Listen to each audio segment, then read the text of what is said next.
Good morning and welcome to our gathering. My name is Sister Jenna Fleming and I am a member of the Our Life Moving Forward Committee.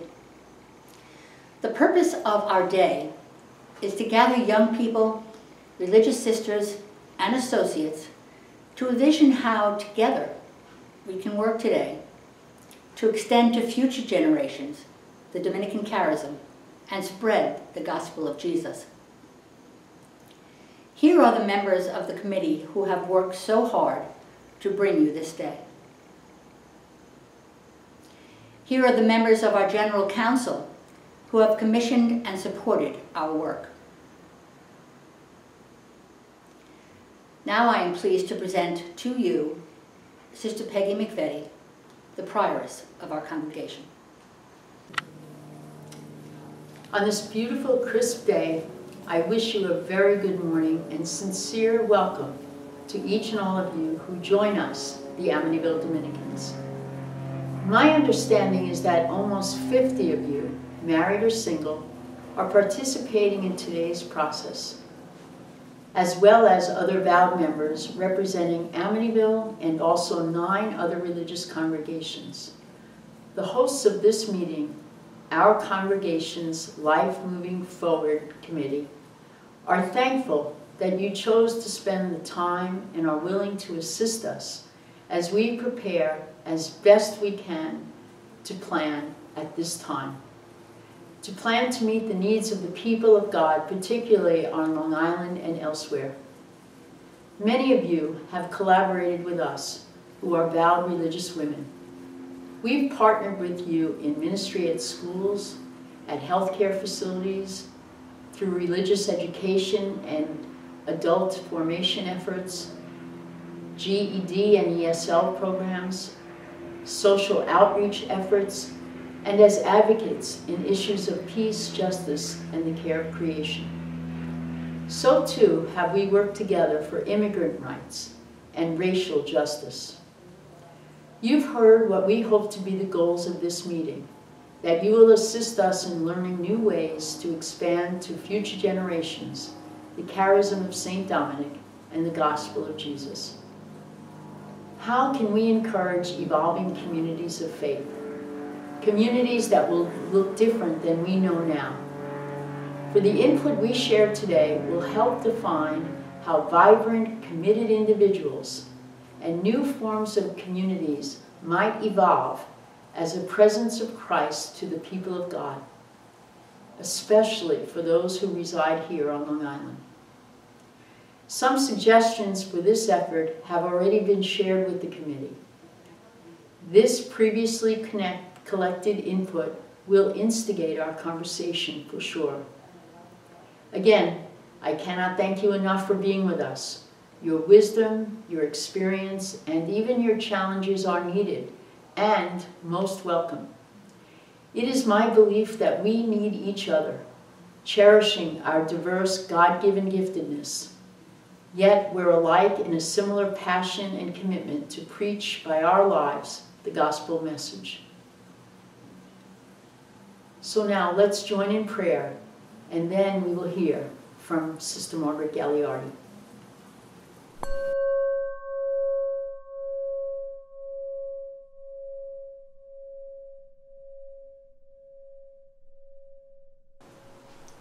Be with us now, all you who have gone before, you our ancestors and teachers, who have walked and loved and faithfully tended this earth and preached the good news of Jesus.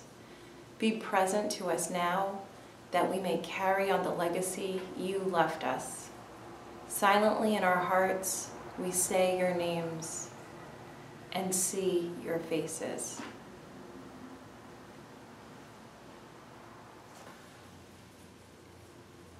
All you with whom we live and work on this endangered planet, be with us now. Fellow humans and sisters and brothers of other species, help us to open to our collective wisdom, gift of the Holy Spirit. Silently in our hearts, we say your names and see your faces. all you who will come after us on this earth, all who will work for the good and preach the gospel in the times to come. Be with us now. We cannot picture your faces or say your names, but we feel the reality of your claim on life. Help us to be faithful and wise and courageous in the work that needs to be.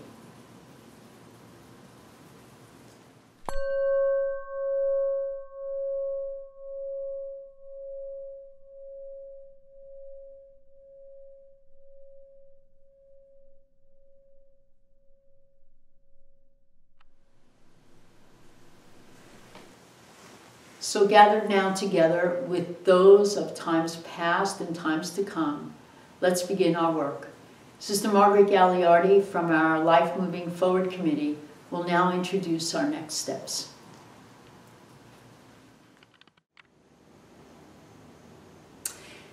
Thanks, Sister Peggy. As we begin our work this morning, I'd like you to touch into all of the energy that surrounds you as you sit at your computer. The energy of those who generated suggestions, who filled out the questionnaire, all the people and beings of both the past and the future who we just prayed to. All of this energy surrounds us and is us as we begin to work today. In a few moments, you will be divided into discussion groups and given your topics for discussion. Peggy alluded to the fact that we're about building communities for the future. In order to prepare to do this, and in the name of our committee, I spoke with the Senior Program Officer of the Long Island Foundation, Sol Marie Alfonso Jones. Knowing that Long Island is where many of us have our feet planted, and knowing also that in the future, Long Island will have needs not all that dissimilar from other places represented in the room, I asked Sol Marie to project the major needs that we will need to keep in mind as we build toward the future. Here's what she said. The whole country is moving toward a new population mix in which those we have traditionally called the minority will become the majority. That switch is going to happen here on Long Island before other areas of the country. Important for us to keep in mind. Secondly, as population centers shift in response to COVID-19, we're going to need different housing patterns and different opportunities, economic opportunities, that are more inclusive and reflect the new demographics. Thirdly, climate change. We will all need to be about mitigating the effects of climate change, especially where communities of color suffer from unclean water and flooding due to rising seas. And as food production is impacted, we will need more farm-to-table affordable eating options for all. And finally, we'll need more regional thinking and better provision of services in light of these new realities. So we ask you to keep all of these needs in the back of your mind as we begin to discuss implementing new ideas for the future. So in a few minutes, you will be placed into chat rooms. Sister Pat Farrell will do that for us. What to do when you get into your chat rooms or discussion groups.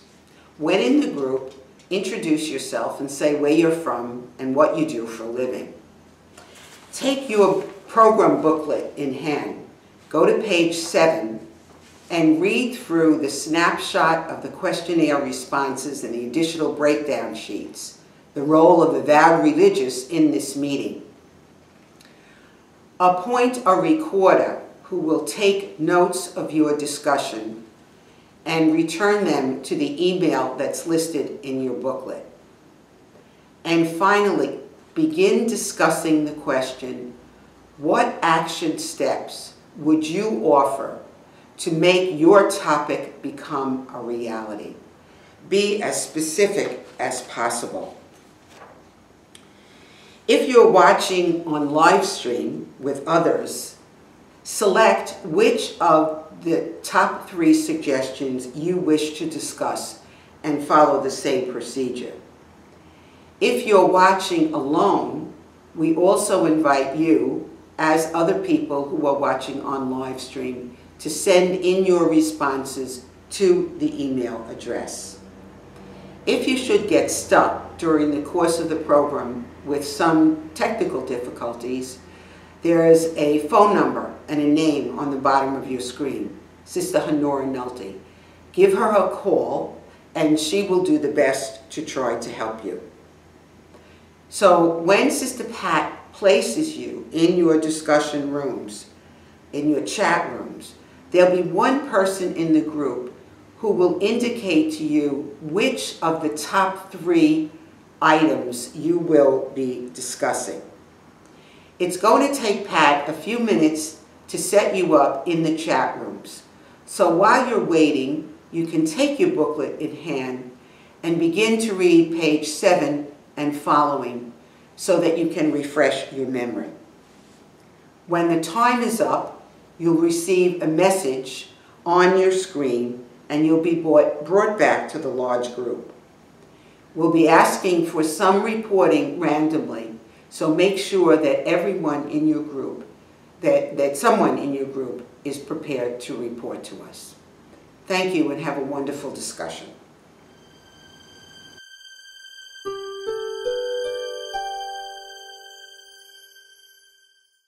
And so I am now going to ask for some reporting back from our groups. So I'm going to start with Christine Leaño. Would you like to unmute yourself and report back to the group on new forms of membership? I wonder if I could pass the baton to Marie, who was taking notes. Sure, in our group. That's up to you.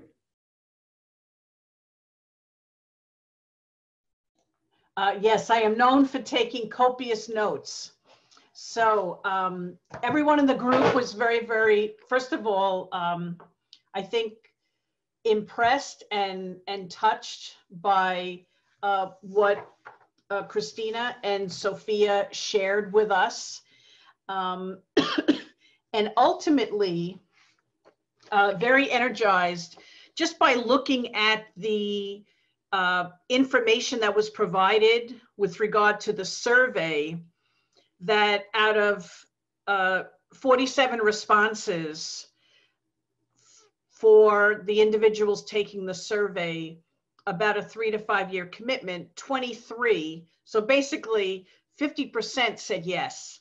And so what our group basically said was, this should go forward and gather, contact some of these people who responded to this survey and said that they would be interested in making a 3 to 5 year commitment. And some of those also said that they would, 8 of them said they would live intentionally with others. And that would be very important to keep the dream and the vision at the forefront. We talked about identifying both a sister and a young person who would really be the holders of the vision to make sure that the group was brought together.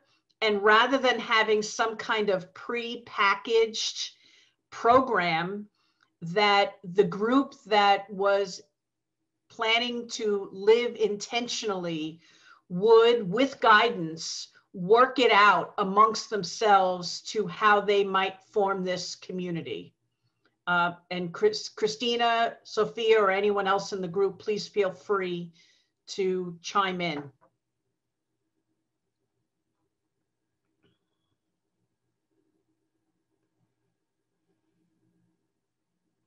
Okay, thank you. Thank you. So now we're going to move on to continuing the legacy, and I'm going to ask Cami Lubrano to unmute herself and share what her group learned. I think that Jillian is our recorder today, sister, so she's going to give a little bit of her input. Oh, good. Yes, good afternoon again, everyone. Our group had a very active discussion about how to possibly move the legacy forward, and thinking specifically about the space that we already have in Amityville. Some points that emerged were the property in Amityville might be underutilized for this potential space. It's one of the largest open spaces in the town of Babylon, and some of the ministries on the property are already very inclusive and could act as a vehicle to engage more potential members of this future institution. There were some clarifying questions asked about the language, and if possibly the language in the instigating question might be rather restrictive, and if there's a way we could think about broadening our thinking and addressing this question. There were some suggestions made for possible credential type experiences for people to participate in, to engage, that would yield a certificate and lend some legitimacy perhaps to their formation. Lots of conversation around the sisters' work and engaging potential new members in work alongside with sisters, and leveraging the ministry work that's been happening inherently as part of the order in this movement forward. I'm taking a look at my notes here, excuse me.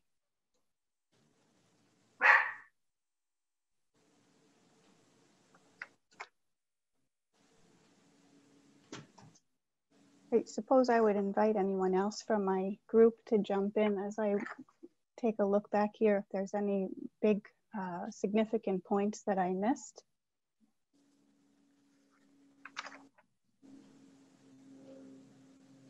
No, I suppose that's a sufficient recap then, I would hope, for now. I was in the group. Jillian, I think you did a really good job encapsulating what— a lot of conversation. A lot of conversations. So thank you. Thank you. Thank you. And so now we'll move to Social Justice New Ministries. I'll call on Nora Toll.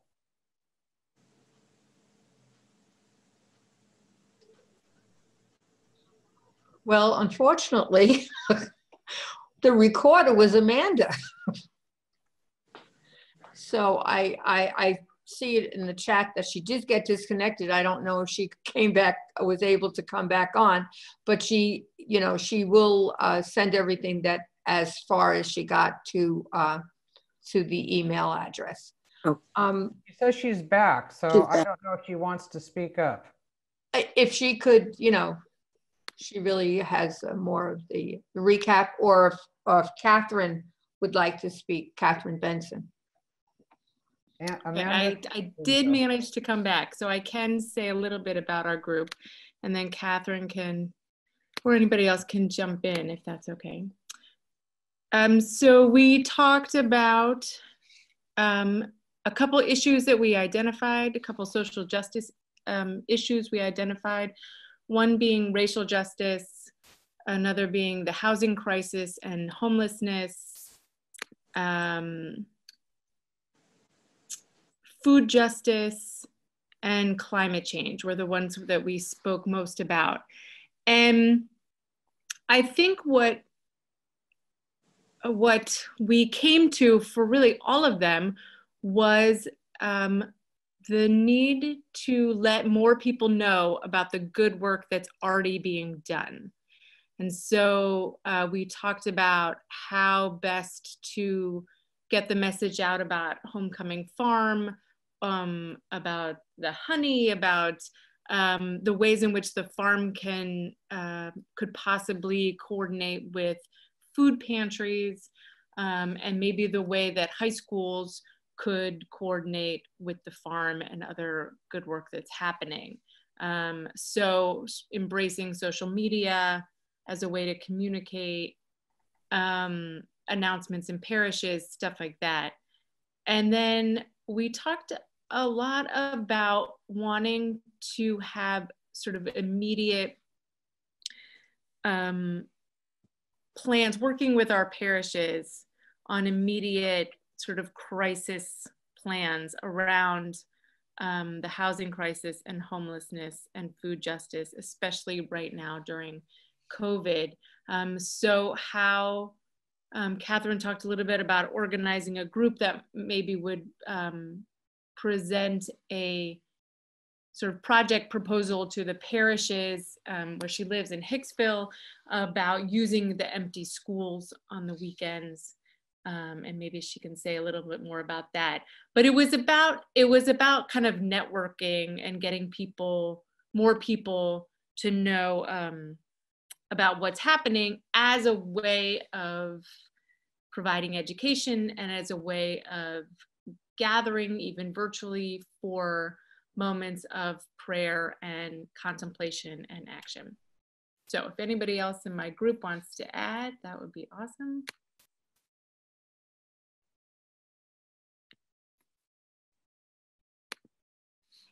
I think you covered it great, Amanda. Thank you. Great, thanks. Okay, so I'm going to rely on you here, Nora. We are ahead of schedule. And the plan was to ask one person from each group to share. I think we have more time to ask more people to share. Nora, is that okay? Okay, I'm going to go with it. And the challenge is that some of the people that I didn't pick the people who'd gotten kicked out a lot on the screen. So Tara, are you able to share about new forms of leadership, of membership, or anybody from your group? So yeah, and we had a different recorder also, but I'm not sure if she's here or she got kicked out actually. But I can start and then the other group members can join in. Do you hear me? Is it okay? Yes. You hear me? Okay, good. Okay, so what we talked about first is like just, we started with just like a brainstorming. So what did that mean to us? What are new forms of membership, or what's the first thing that popped into our head? And so then we went from there. So basically we said that in identifying new forms of membership, it was realizing that we were expanding the circle, or trying to identify people that really had more common beliefs and a lot of more commonalities. But how do you reach out to them and how do you get them? A lot of discussion focused on that 20-something-year-old population, those young college kids, a lot of the discussion. And just how the current events and COVID has really shaped the world we're in, but it has especially affected that particular population. So what we did say is that at this point, it's sort of like the traditional ways that we could reach out to people are gone. And so how are we going to do that? What does it look like now? Absolutely, it's all going to function probably in some sort of a virtual world. So what we did say, though, is if some of the stuff that Sister Margaret talked about in the beginning, if we focused that new forms of membership and reaching to the 20-something-year-olds in the specific areas of Long Island and the changing demographic group. So trying to get youth behind, this age group behind some sort of projects that exist within the 20-something-year-old, some projects that exist within Long Island, to get them behind a cause and then to build from there. So we recognize in building new forms of membership that it was small steps. It was going to be a series of small steps. I'm sorry, does someone else want to join? My dog is going to start barking now. Anyone from my group want to continue for me?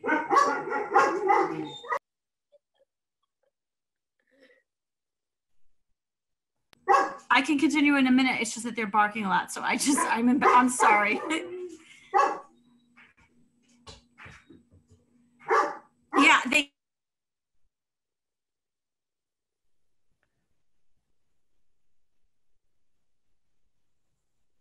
if you're talking, Tara, you got muted with the dogs, so. But we could move on to another group if that's, unless you want to unmute yourself. I think they're going to be quiet for a second. Yeah. A deer walked by. I'm in Pennsylvania. So, you know, that's, that's what's happening right now. So that's what we did talk about, the 20-something-year-old group. And then, so I did say something about the needs that I have at my age range. So, you know, are very different than those for a 20, you know, the college age, the 20-something-year-old. So then we talked about what the needs might be for someone more in my age bracket. And that's how our conversation ended. Recognizing that the different groups that you might reach out to, there's going to be different avenues that you have to pursue, and the needs of each group is very different. But recognizing that the comfort level, whenever we're doing this reach out and forming new members, is that the comfort level has to be individualized for everyone, and everyone does it at their own pace. And everyone in the group, I think that's basically what we said. Is there anybody wanna, yeah? Okay, thanks, Joan.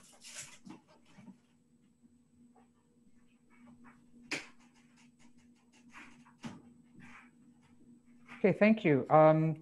How about Andrew? Are you able to contribute for your group, please? Yes, I can contribute. You can't see me, unfortunately, but I am here.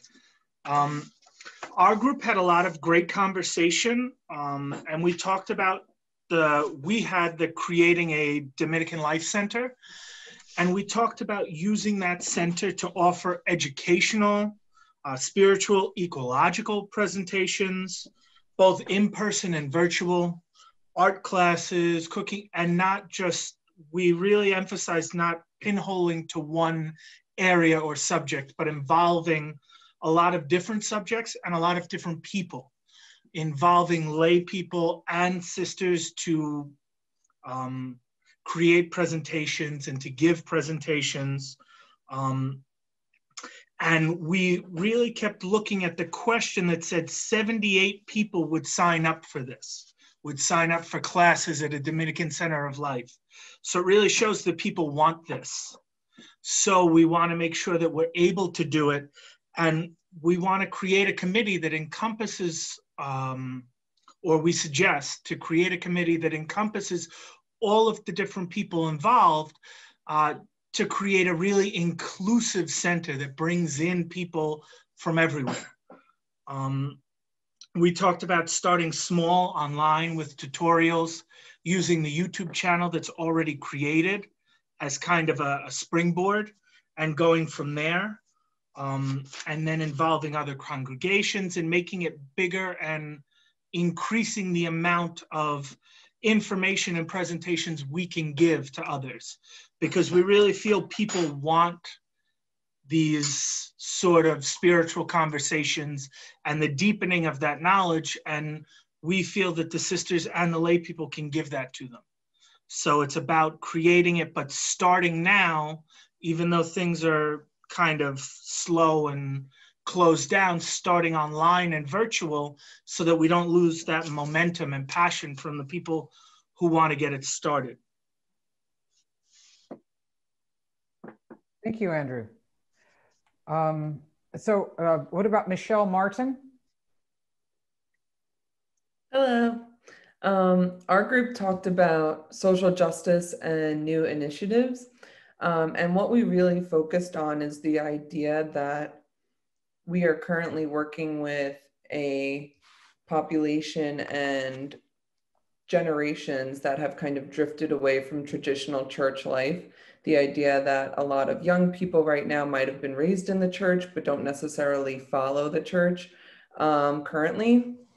And that spirituality in general just isn't a conversation in everyday life anymore. We are in much more of a consumer culture. And so to bring that conversation back. So what we thought is that if we're focusing on social justice and new ministries, there's a need to offer consistent volunteer opportunities or programs to get people involved, because social justice issues are really what's connecting everybody right now in the fight for social justice. And then slowly connecting those actions to spirituality and faith through fellowship and community and reflections after their experiences. So we've talked about different opportunities that we think can expand on current programs in Amityville. So we already have the Homecoming Farm, so just offering more opportunities for volunteering there, possibly offering programs like cooking classes where we're using ingredients from the farm and talking about locally sourced produce, and then connecting that to conversations about homelessness and resources and everything like that. And then also, if talking about racial justice and diversity, taking what we already have on the opening word and expanding that as a conversation of how the Dominicans support diversity. So holding maybe international nights or cultural nights, maybe teaching dance classes or teaching recipes from those cultures, and then tying that into how I didn't know this recipe or this dance, and it was kind of hard for me to learn, but these women are learning a new language, and how hard is that for them to learn, and kind of connecting it of how we all have this experience of learning something new, and we need to support people in that. We also talked about hosting more retreats, because it is important for people to connect with like-minded people, and people are kind of hungering for that spirituality and community. And then also on the topic of racism and gender equality in the LGBTQ community, we talked about expanding efforts, holding open forums for these populations, bringing in speakers on these topics, just to let people know that we are here, we see you, we're listening to you, we want to know how we can support you as a church community and bring you in. And we also talked about outreach, just like the other social justice group, about using social media. We also talked about how personal invitations are going to be very important, that people are more likely to come if they get a personal invitation from a friend to come along with them. So I think that's basically it. If anyone in my group wants to add, yeah, that's what we talked about.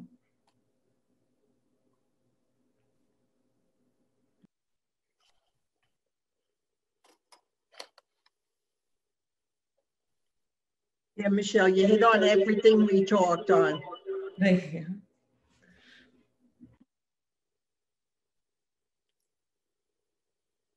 So we've got 15 minutes. So I'm going to call on the two more then. And Salvatore is reporting for his group. Oh, sure. Thank you. Yes, we spoke about a lot, as you can imagine, but we tried our best to focus on new forms of membership. And we had some really lively discussions on that. And just touching some. We just lost your. Sorry, can everyone be having some trouble?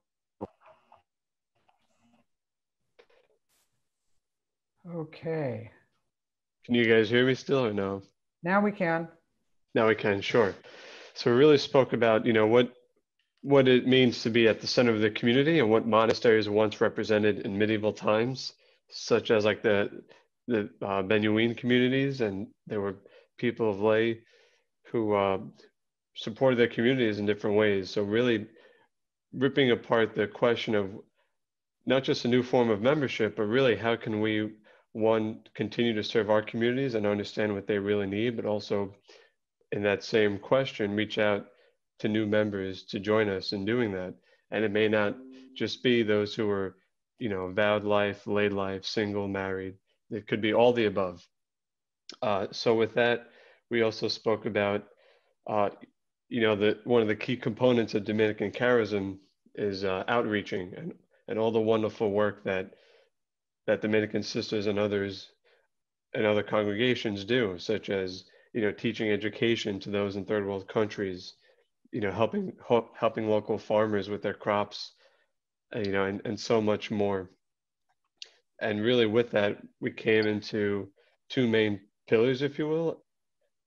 as to what are the critical needs of our time. And that's continuing the ministry of open-hearted acceptance, as what we believe is to be one of the most important Dominican charisms, right?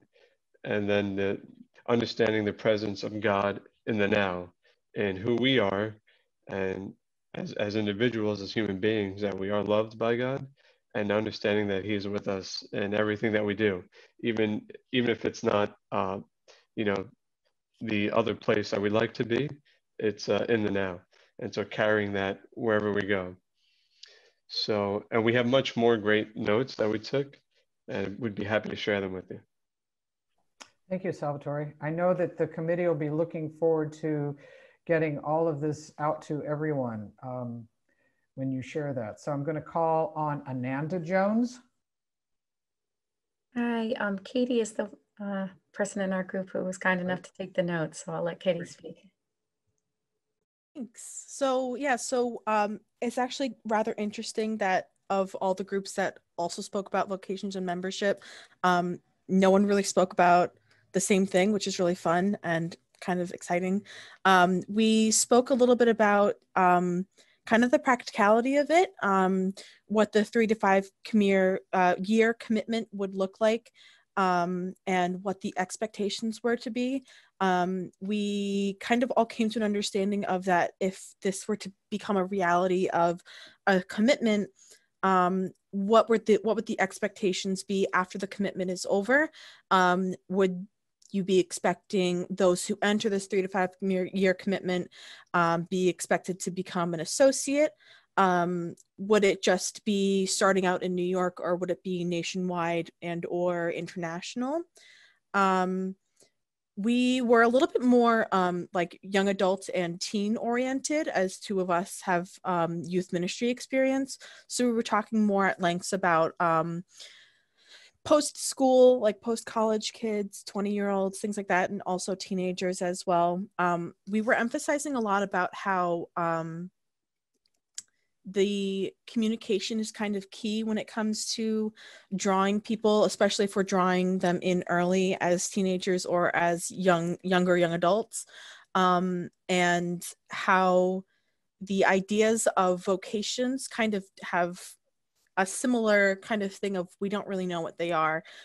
Just as an example, a couple of people in our group were talking about, actually all the lay people in our group spoke about an experience of not really knowing what the Dominican sisters were about, like just as one example, until they came into contact with volunteering with them.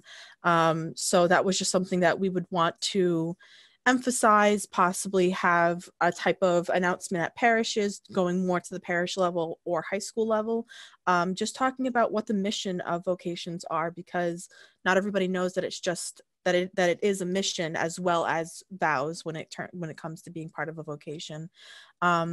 We also spoke a little bit about not wanting to pigeonhole ourselves to, if it was not just someone who was of Catholic faith, if they wanted to still volunteer and help with, if it was coming into as volunteership rather than a commitment, bringing in more people of possibly other faiths, but mostly of just people who weren't sure and were drawn more to the volunteer aspect.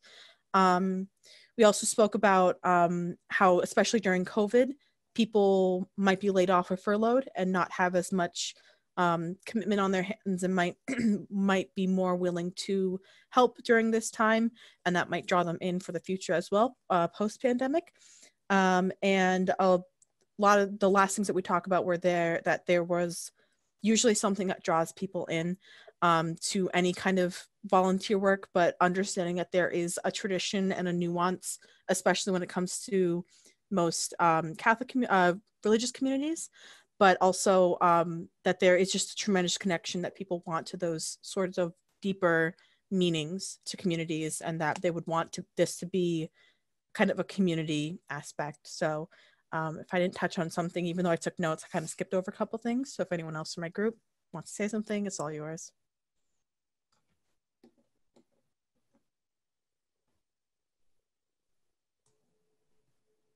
I think you covered everything well, Katie. Thank you.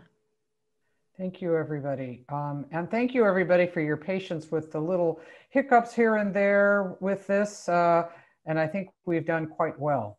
And so I would invite Nora back to have a few words. Well, first of all, thank you, everyone. We know it is no small gift to give us a Saturday morning of your precious, precious time.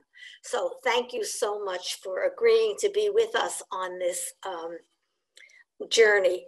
And also for your patience. This was no small task trying to pull this together and to get everybody online. And we're learning as you're learning. So for the few hiccups, as Pat said, and for the some miscommunication or difficulties that we had, thank you so much for your patience. We will get there, we will. I also want you to know that your suggestions, I know the energy in my group was just palpable. So your suggestions are very, very valuable to us. So please be sure, recorders, that you send them to me. I put my email address in the chat to you. We want all of those, and we will summarize it, and I promise you that we will get back to you. For those of you who volunteered to help to move this ahead, again, we will give us a little time. We have a few things on our plate, but we will get back to you. Everybody's input is extremely important. And I know I did have about 10 phone calls from people who had some difficulties. So I'm sorry if there was any miscommunication, or if in some way we were responsible that you had difficulty. Sometimes it wasn't us, but we're not looking to blame anybody. We're learning. So thank you for your patience. Thank you for being who you are. And thank you for helping us to move our life together forward. So have a wonderful rest of the day and stay safe.